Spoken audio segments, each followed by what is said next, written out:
Good morning, sweet world. It's Thursday, August 24th, 2023. I'm J.E. Skeets, and this is a quick sicko edition of the No Dunks podcast on the Athletic Network. Shout out to everyone joining me live here on YouTube. Smash the likes, subscribe away.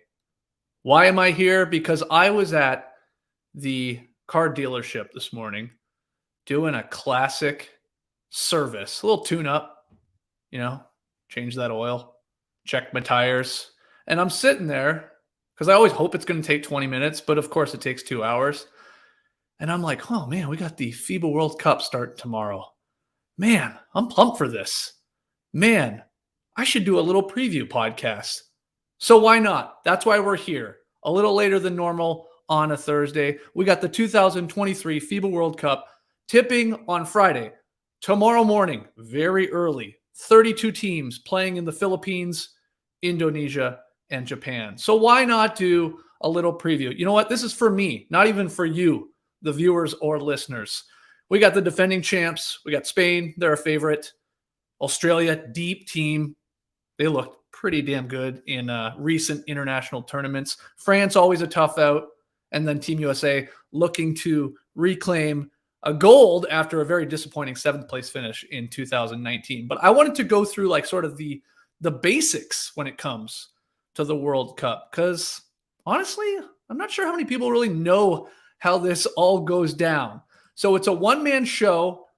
I'm Skeets and JD here today. So bear with me as we try and do this here in the yard. But I've got like a bunch of basic questions, like I said, about the FIBA World Cup. We'll go quickly through each group and so sort of talk through who the favorites are. And I'll make some, dumb predictions at the end. But the first cue that some people want to know is like, what's the format? What's the schedule for this damn thing? It's very simple. Tournament is played in 3 phases. They love to call them phases. We got the group phase, first round. We got the group phase, second round, and then the final phase. So first round, that takes place over 6 days. Again, starting on the 25th, that's Friday, to the 30th. The 32 qualified teams, they're sorted into 8 groups of 4, and we will go through those groups in a second. Every team plays against the 3 other teams in its group. Then the top 2 teams from each group qualify for that next group phase in the second round, and the bottom 2 teams they play in what they call the classification round for places 17 all the way through 32nd. Now, for the most part, no one is going to care about those games, the classification round, though as I'll address later, sometimes these 2 squads that are playing in this classification round are actually vying for a spot in the Olympics, but I'll get to that. So second round of the group phase, that's August 31st. That's through September 4th. That's the 16 remaining teams. They're sorted into 4 groups of 4 again. And I should note the results of the 3 games from the first round, they carry over to the second round. And so within these new groups, every team plays against the 2 teams in their group that they didn't face in the first round, right? So you're seeing new teams. And then once again, the top 2 teams from each group qualify for the final phase, and the bottom 2 teams, well, they're eliminated and they're ranked again in places 9 through 16. Final phase, that's one everybody cares about. That's your quarterfinals. That's your classification matches for 5th to 8th place. You got the semifinals, and then you got the middle matches for the World Cup gold and bronze. Final phase is really like your one and done knockout stage when we get the best of the best. So that tips off on September 5th, the final phase, and it culminates with the championship on September 10th. Recap, 32 teams playing 92 games over 16 days. Let's effing go. So that is the format and the schedule here. So what's at stake in this bad boy? Well, bragging rights. This is a big deal. And, even I would say more recently, it's becoming more and more of a bigger deal to win this damn thing. You get a trophy. Everybody likes a trophy. I, in fact, grabbed a photo for everybody on YouTube. It's a new sort of updated, or I guess actually maybe just brand new trophy made entirely out of gold. Almost entirely, I should say, and features a roll of honor listing all the world champions. This is the FIBA Basketball World Cup trophy, stands 60 centimeters high.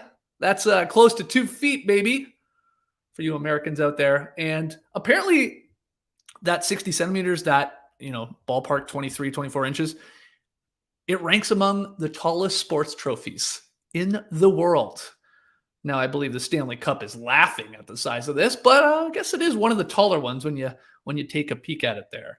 Also at stake, though, as I alluded to earlier, we have this World Cup deciding many of the 2024 Olympic berths. Okay, so 7 of the 12 spots are handed to the top teams in each region. And so, again, within this World Cup, there's some battling of positions within whatever region you're in to finish, top 1 or top 2 in some instances, or even, top 3 and so on, depending on your region. So there are some battles going on here. Like, for example, I read that the Philippines, who are one of the hosts and are, a basketball mad country, they don't even have to technically make it out of the group stage to book a ticket to the Paris Olympics, as long as other Asian countries falter. I mean, they're going to want to, of course, but it's not like a done deal that they couldn't play in the Olympics if they don't get out of the group phase. It just depends what those other teams do in their region. Okay, so that's what's at stake. Some Olympic berths and obviously, bragging rights and that sweet ass trophy. Next question, probably one that a lot of you would love to know here, is how do you watch this thing? How do you watch the 2023 FIBA World Cup? Well, you watch it early if you live where I live on the East Coast here in Atlanta. Games will be starting at about 4 a.m. Eastern, and they wrap up by 11:30 a.m. Eastern. So you got like games sort of very early in the morning for us East Coasters here in the States. Okay. Internationally, there's this thing called the Courtside 1891.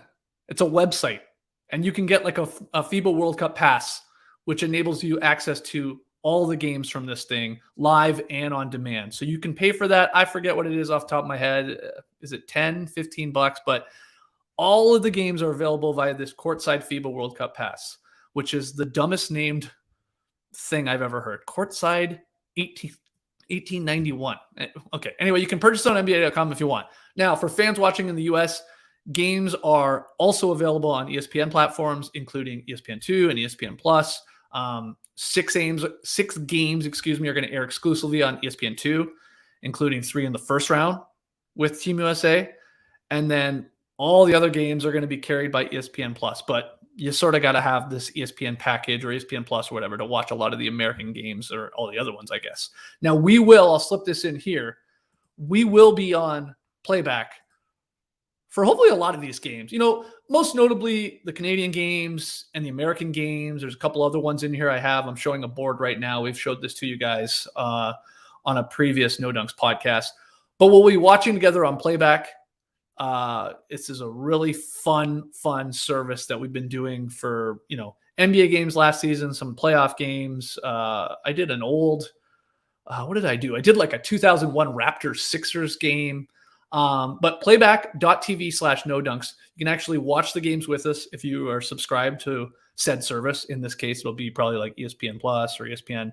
And we just hang out. And even if you don't have the game, you can just like kick it with us in the chat and like sort of talk about the action. But you see there, first game will be 9:30 a.m. Eastern tomorrow. That's Friday, August 25th, Canada and France. And look, we might add games to this if we get good turnouts, and we'll go from there. But that's sort of our working list right now. Games Friday morning, games Saturday morning, back on Monday morning. Tuesday, Canada plays again. Wednesday, Greece, New Zealand. Tessie's got to be fired up for that one. So, yeah, some of the games we will be checking out there on playback. So playback.tv/no dunks to join our room. And I got the link there in the show notes too. It's usually there. Okay, so let's preview these 8 groups. We'll move with some pace here. I would like to give a huge shout out to Vivek Jacob at Sportsnet. He had a great FIBA World Cup preview. that I was reading there while I was waiting on my Chevy Trax to get tuned up. My guy Tom Ziller of the Good Morning It's Basketball newsletter always does great sort of FIBA works, especially for like the casuals like myself. Joe Varden at The Athletic, been reading him, especially when it comes to Team USA, and the International Basketball Crew over at ESPN also helped me get ready for this, because I am no expert when it comes to the FIBA international tournaments going on all around the world. I try and sort of follow it as good as I can, but some other people are well more like they're locked in. So we're going off on some of the stuff that they've written about and are expecting to happen. I'll also apologize in advance for butchering any foreign names, hell, or countries. I can barely speak English as it is. So apologies in advance for that. But Group A, and you'll see here on YouTube, I got the 4 teams in each group and also their FIBA ranking, right? It's like tennis in that sense, how you do in other tournaments, how you do against other opponents over the years and stuff like that. It's a whole points-based system. They rank them all. So Group A is Italy, ranked 10th in the world. Then you got Dominican Republic, the Philippines, one of the hosts, as I said, one of the 3 hosts, and then Angola. The fun part from this one is, one, Karl Anthony Towns playing for the Dominican Republic. It's been a long time. He could lead the tournament in scoring. There's a couple guys in play, a lot of NBA talent. I would think Karl Anthony Towns would be on that short list. Italy is the favorites in this group. They went undefeated, I believe, in their friendlies here over the last couple weeks. They beat Serbia, they beat Greece, they beat Brazil, like some solid teams there. They've got Simone Fontecchio. Luigi Dattomi is his last, I believe, sort of tournament. Last run here with the Italians. He's up there in age. Nicola Melli is on the squad. So that's some NBA talent there. Really good mix of vets and some youth. And I think could be one of these sneaky teams that makes a bit of a deep run here. But they will very likely be coming out of this. And then the other note is the Philippines as the host, how much of a factor home court plays in to their games, with Jordan Clarkson leading the way for them. Like that atmosphere for these games, I feel like is like at least that first 1 or 2 is sort of must watch to me if you can catch it or on demand, because holy moly do the Filipinos love their basketball. So it'll be great that they get to host this thing, and who knows, maybe sneak in to the second round if they would have to beat the Dominican Republic is basically what it comes down to, but you never know. So that's Group A. Group B, Serbia, ranked 6th in the world. We got Puerto Rico, we've got China, and South Sudan. So Serbia, clear favorites in Group B. Some people are trying to still talk themselves into them being like a dark horse to win the whole thing. That's a bit of a stretch in my opinion. They're missing some big names, most notably the Joker. But maybe that works in their favor in a weird way. Like there's less pressure. Like if he's there, if Jokic is there, then it's like, wow, they got a medal for sure. They got a win for sure. That's sort of like turned down a little bit. They still have a solid squad. You got Bogdan Bogdanovic. You've got not Nikola Jokic. You've got Nikola Jovic, obviously with the Heat and in every rumor when it comes to trading for Damian Lillard. So there's a good squad here. And they will, I think they'll move on. The real intrigue is who comes in second. Is it Puerto Rico? Is it China? Or is it this Cinderella pick that everybody's fallen in love with, South Sudan, who rolled through their African qualifiers? They went 11-1. They beat many of Africa's top teams, including the reigning FIBA Afro-Basket champs, Tunisia. Beat them twice. And Luol Deng, remember that name? Bulls legend. He is actually in charge. He's not playing. He's in charge. He's the Basketball Federation's president. And he's done a really great job here of building up this squad. Wenyan Gabriel's on this team. They play a really up-tempo, fun basketball. And people think they could shock some people and get out of this first round. And, maybe beat or I guess it would have to be Puerto Rico or a China. So we'll see that. The other fun note, Kyle Anderson, I know Tass did a little short on this. Kyle Anderson representing China, courtesy of his maternal great-grandfather. So he could be, I mean, he will be their best player on that squad, and trying to help them sort of like get their international game going again here and make some noise. But Serbia will be through, and then it's up in the air a little bit. Puerto Rico's, they're always there's a little crafty team. I sort of like cheering for them as well. And in terms of rankings, they expect to go through. So that's Group B. Group C, United States of America. Yes, the U.S. is here, Greece is here, New Zealand, and Jordan. This should be a cakewalk, if I'm being honest, for the States. A little bit because of who else is in their group, but really how they've looked in their friendlies and their warm-up matches. So it looks like a squad, a deep squad.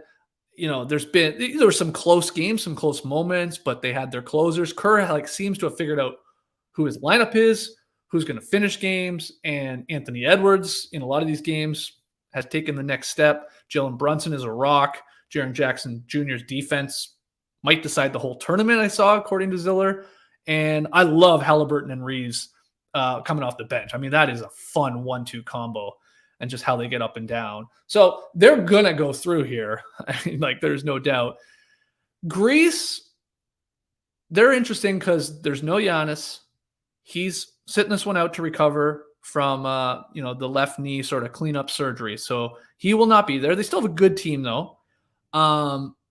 They may have been a contender to even medal if Giannis is playing. They're obviously knocked down a little bit without him, or quite a bit, because he's that good. But they have a big game. I think it's the last game of this group between Greece and New Zealand. It's on August 30th, and that could be repeating. Like, that could be such a pivotal game, and it could be repeating something that happened back in 2019. Very similar. Those two teams, they entered the final day of group play 1-1. They knew the winner would take that last spot. They'd move on to the round of 16. And it took a massive double-double from Giannis to lead Greece to the 103-97 win. Now, that's 4 years ago. He's not here now. My gut says we have something similar going down with these two teams, and they'll be deciding, of course, who goes through. I don't see Jordan having the firepower to do it. So that could be a really fun one if you're like trying to pick another game besides the States or maybe even Canada to watch. And that's why we had it on the playback list there. So that could be a fun one. All right, Group D, Lithuania, Montenegro, Mexico, and Egypt are in Group D. I'll be cheering on Lithuania. Jonas Valanciunas, come on. Your package is going to be delivered. They're a good squad. I don't see them having really any problems getting out of the early group play here. Montenegro and Mexico are fighting for that second spot, and I've seen people say it's going to be like a matchup of, size in Montenegro and then shooting in Mexico, and which one's going to come out on top. I think it was Vivek writing about that, so that'll be fun. Also, Roy Rana is the head coach of Egypt. He's a Toronto native. He's a guy I've talked before on the podcast about, like, a long time ago. He does a lot of work with the youth teams in Canada and has had some success.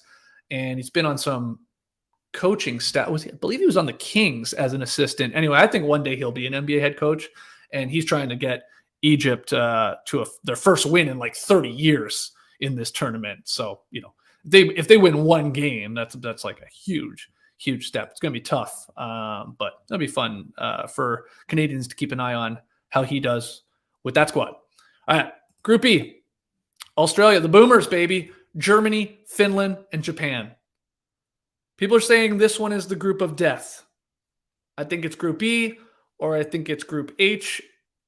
Fine calling this one group of death part 1, because this is stacked.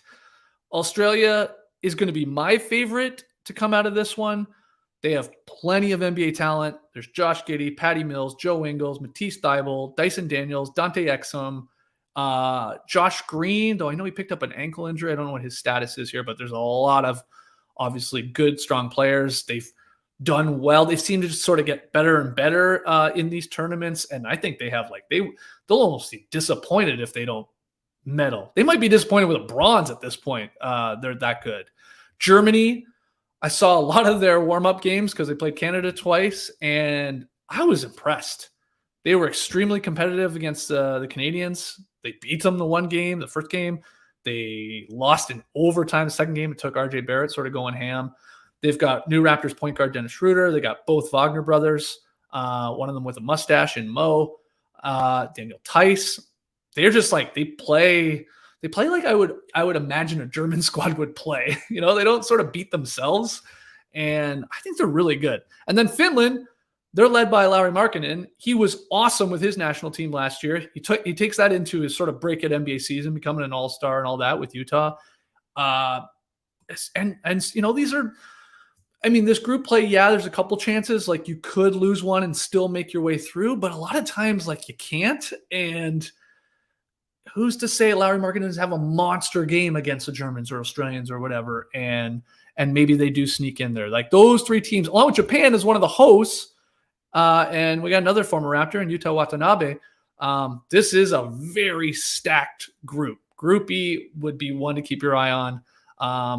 But I do think Australia and Germany will be the two teams coming out of that one. Group F, Slovenia, Venezuela, Georgia, and Cape Verde. Also known as Cabo Verde, I believe. I had to do some looking up. I'm I think I know where this country is. And I was right. It's sort of off of Africa. It's islands, 10 islands. I think the Portuguese used to have it and own it, and it was theirs, and they became their own country in the 70s or 80s. But anyway, they're small, very, very small. And they are, as you see here, ranked 64th. They're the lowest team in the FIBA World Ranking in the tournament. They're one of the oldest teams, and from what I could tell, they're the smallest ever nation to qualify for this thing. They have a population of less than 600,000. One name you might remember, though, on their roster, 7'3" Eddie Tavares. Yeah, he's their center. Played a handful of games in the NBA. I think he was drafted by the Hawks. He maybe played less than 20 games. He probably played less than 20 games, but a big old dude, and helped get them to this stage here. So it'd be cool that they're there. But anyway, Slovenia should roll in this group. Big first game, though, against Venezuela. That could be a fun challenge. Venezuela did win 2 games in the first round at the last World Cup. They put a lot of ball pressure on teams. They try and force steals. And it'll be a good first game there for Luka and Slovenia. But they'll be going through, and then it's just going to be who's joining them. Vivek told me that Tornik Shengilia. I just butchered that. Shengilia, probably? Tornik. They call him Toro. Played for the Nets. He's Georgia's standout player on their squad. He's a point forward, big dude, strong guy, plays pro ball in Italy. So Georgia, I think, is their debut possibly in the World Cup as well, along with Cape Verde. So if one of those two squads can somehow sneak by Venezuela to get through, that would be big, big, big.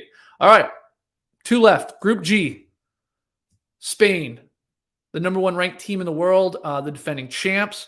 We've got Brazil, Iran, and the Ivory Coast. Spain, like I said, right off the top, one of the favorites still. Now, they're without the 2019 tournament MVP, Ricky Rubio. He's out for mental health reasons. They will not have Lorenzo Brown, another former Raptor. How many former Raptors are in this thing? He's out due to injury, so they're very thin at the point guard position. But this team always does well at these things. They've had a podium finish in 8 of their last 10 FIBA events, so they always go deep. Yeah, there's no Gasol brothers anymore, but they got the Herman Gomez brothers. You got Willie and Wancho. And so they're a little younger, but they're still talent. They're still stars. And, they'll be moving out of this group and have plans to go all the way. Brazil, they beat Australia on the road during their preparation games here. Amazing performance from another former Raptor, Bruno Caboclo. That's a name you haven't heard in a while. 20 points, 12 boards, and 5 blocks in that little upset there from Brazil on the road against Australia. So nice, obviously win here and leading up to this tournament. And I think those two teams will be the ultimate teams coming out of this one. All right, final group. You know, it's my favorite group because it's my homer group. We got France, Canada, Latvia, and Lebanon. This really is the J.E. Skeets group. Not half of my family, but my mom's sister married a Lebanese man. So I have a whole bunch of Lebanese Canadian in my family. So this is the group for me. Can't wait for that Canada versus Lebanon game. But France, they are the favorites to get out of this. They're probably the favorites, or one of the favorites to win this whole damn thing. They reached the podium at the last two World Cups in 2014 and 2019. Back-to-back third-place finishes in those. They won silver at the Tokyo Olympics. They were runners-up at FIBA Eurobasket in 2022. So good squad. No Wembanyama, but Rudy Gobert, Evan Fournier, who's like a star in international hoops. Same with Nicholas Batum. They got Nando De Colo, Gershon Yabusele. These are strong international contributors, and they are tall. They're athletic.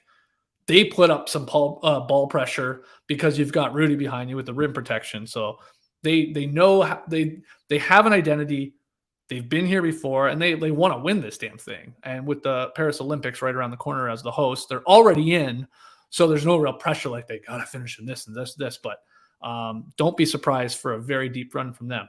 Canada, they come in with their deepest roster ever. We've talked a lot about them, so I won't bore you to death here. But they could at the end of it have the best player in the tournament. If over these couple weeks, SGA will be fighting with your Lucas and obviously all the Americans and Karl Anthony Towns and maybe Lauri Markkanen. There's other great players in this, but SGA, especially if he can take Canada far, he has to play an elite level for Canada to go to maybe even medal in this thing. RJ Barrett was a stud in a few of those warm-up games.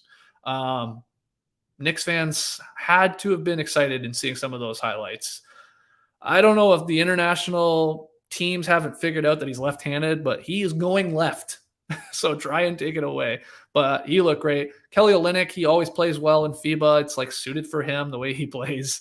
So this is a good squad. They got a lot of other Canadian talent there, and got some defensive guys in Brooks and Dort. Like they're gonna need shooting, as I've said. They need like Nickeil Alexander-Walker needs to hit. RJ Barrett needs to be on. Kelly Olynyk needs to be on. So they need that three-point shooting. SGA needs to be a star, and then they need to play defense, which I believe they can with their personnel. So both France and Canada, high expectations. They play on the first day. So, man, it's going to really set the tone there. And one of them is going to be like, they're going to lose and be like, oh, crap. Here we got to now really, take care of these other teams in Latvia who won't have Porzingis, which is a plus for a team like Canada, and then Lebanon. So that first game is going to be fun, and we'll be on playback for that one. And like I said, no Porzingis, but like don't overlook Latvia because they dominated the European qualifiers when it came to three-point shooting. Like they could just like shoot their way through to the second round or even further because they hit 134 threes on like 38% as a team, second best in both of those categories among all the teams in that competition. They can really shoot it. So you never know. In one of these games, they could be on fire, and that can be enough. So to wrap up here, which team is the clear-cut favorite? I will be genuinely shocked if Team USA doesn't win gold. I just think they've looked that impressive. But when you get to the knockout stage, we hit the cliche, anything can happen, and you go ice cold and the other team can't miss. Foul trouble. I mean, this is the good thing with Team USA. It's like, okay, Anthony Edwards, rough night, 4 of 15. Well, they got other guys. They got Ingram. They got Brunson. They've got many other scorers, in theory, Reeves off the bench, and they should be okay. I would be picking them. I know they're the favorites, and after seeing them play, I wouldn't be, changing my mind. But there are other good teams. So I will go with Team USA. Which team could surprise? Really rooting for that Cinderella South Sudan run. I would just love to see them get to the second group. They play fun basketball. So, they could get out. They could sneak out of there.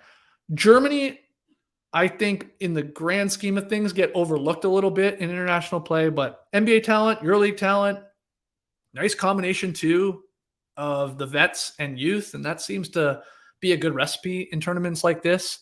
That just like youth and experience, and you jam them together, and you can put a run together. And then Italy, heavy favorites, come out of Group A. They actually sort of have a good little draw too. If they get out of Group A, as they should, they then go into that second group with Group B's 2 winners, and it's like it'll be Serbia. Italy could beat them, so they could see like a really nice pathway here if they can avoid the Americans when you get out to the knockout stage, like the quarterfinals. Italy could be there like in the semis. We'll just throw that out there. I wouldn't be surprised. Final one, which I forgot to make a lower third for, of course. World Cup predictions. So finalists, winner, tournament MVP. I'm going to go with USA over Australia. I'm going to go with Brandon Ingram as my tournament MVP. I'm digging my heels in on this one. Anthony Edwards. If you think Team USA is going to win, you'd probably think Ant would get it. Maybe Brunson. I don't know. I got a weird feeling Ingram's going to have some monster games here. So I will go with him just to be different. And that could look really dumb because the last 2 tournament MVP in the World Cup have been point guards in Ricky Rubio and Kyrie Irving. So maybe that's why you'd want to go Jalen Brunson. Heck, if you think Australia could, do the unthinkable and win gold, then you'd probably be looking at someone like Patty Mills. But I will go with USA over the Boomers and BI as my MVP. And we will call it there. We tried to make this as quick as possible. You tell me, though, in the stream team, in the comments, tweet at us at NoDunkSync. That's INC on the end. I really want to know who you got winning the thing, who's your tournament MVP, and then a surprise team. Who do you think could make it to sort of the knockout stage? Not one of these powerhouse teams, but one of these other ones that maybe shock the world. Like the Philippines would be a super fun story. If they could get all the way there, that would be awesome. But yeah, I will throw up the playback schedule one more time for everybody. Here we are. Tomorrow, 9:30 a.m. Eastern.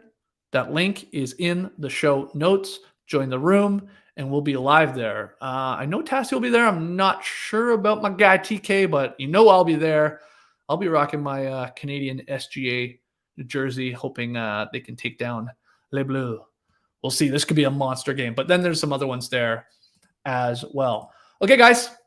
Like I said, quick and for the sickos. Hopefully you learned a thing or two. I'm sure some of you are going to teach me a thing or two in the comments, and I look forward to that. I'm super hyped for this. I like that despite a great looking American team, they are not going to group play maybe, but once we get to the real knockout games, these are going to be battles, I believe. I don't think we're going to see many 30-point cakewalks. I think we are going to have close games, and the buttholes are going to get tight, and anything can happen, and that's what makes it fun. So I'm also just excited to watch basketball here too. We got some great WNBA action going on, but I'm missing the NBA, and we get a lot of NBA talent in this thing across all these teams. So should be fun.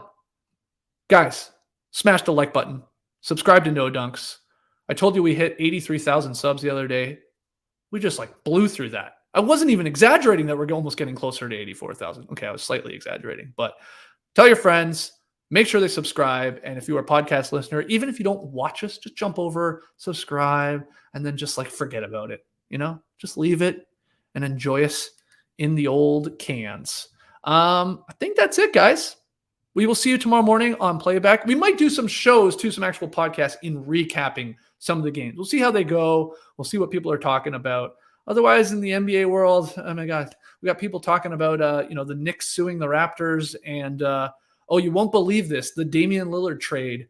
That buzz might pick up as we get closer to camp. Yeah, no shit, Sherlock. So that's where we're at in the NBA. Who cares? Let's watch some international basketball. Let's have some fun over the next couple weeks, and stick with No Dunks to enjoy the ride. All right.